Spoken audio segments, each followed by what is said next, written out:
Millions of Cats by Wanda Gág. Read by Michael Gray. Once upon a time there was a very old man and a very old woman. They lived in a nice clean house which had flowers all around it, except where the door was. But they couldn't be happy because they were so very lonely. "If we only had a cat," sighed the very old woman. "A cat?" asked the very old man. "Yes, a sweet little fluffy cat," said the very old woman.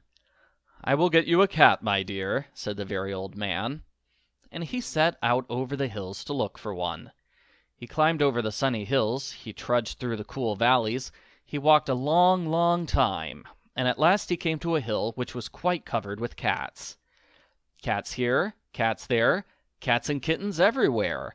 Hundreds of cats, thousands of cats, millions and billions and trillions of cats. "Oh," cried the old man joyfully, "now I can choose the prettiest cat and take it home with me." So he chose one. It was white. But just as he was about to leave, he saw another one, all black and white, and it seemed just as pretty as the first. So he took this one also. But then he saw a fuzzy gray kitten way over here, which was every bit as pretty as the others, so he took it too. And now he saw one way down in a corner, which he thought too lovely to leave, so he took this one too. And just then, over here, the very old man found a kitten, which was black and very beautiful. "It would be a shame to leave that one," said the very old man, so he took it.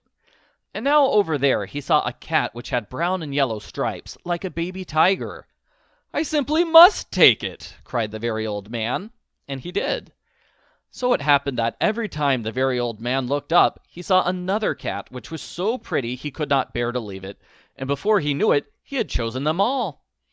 And so he went back over the sunny hills and down through the cool valleys to show all his pretty kittens to the very old woman. It was very funny to see those hundreds and thousands and millions and billions and trillions of cats following him. They came to a pond.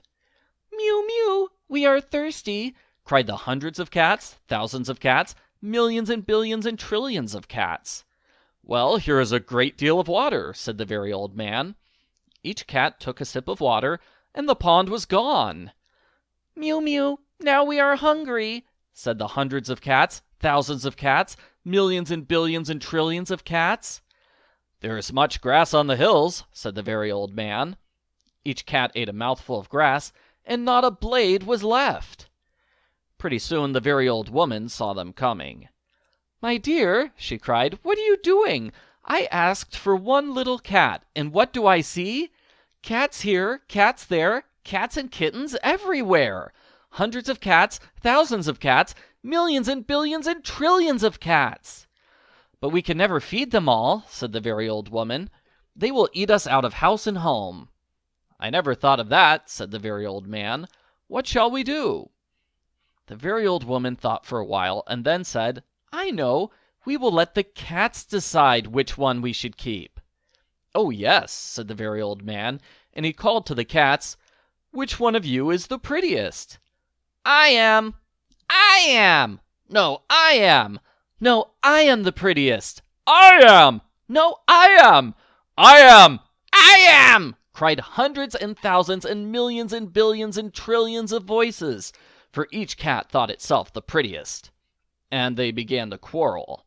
They bit and scratched and clawed each other and made such a great noise that the very old man and the very old woman ran into the house as fast as they could. They did not like such quarreling, but after a while the noise stopped, and the very old man and the very old woman peeped out of the window to see what had happened. They could not see a single cat. "I think they must have eaten each other all up," said the very old woman. "It's too bad." "But look," said the very old man, and he pointed to a bunch of high grass. In it sat one little frightened kitten. They went out and picked it up. It was thin and scraggly. "Poor little kitty," said the very old woman. "Dear little kitty," said the very old man, "how does it happen that you were not eaten up with all those hundreds and thousands and millions and billions and trillions of cats?" "Oh, I am just a very homely little cat," said the kitten. "So when you asked who was the prettiest, I didn't say anything, so nobody bothered about me."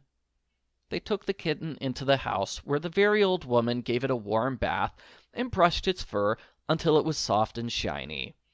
Every day they gave it plenty of milk, and it soon grew nice and plump.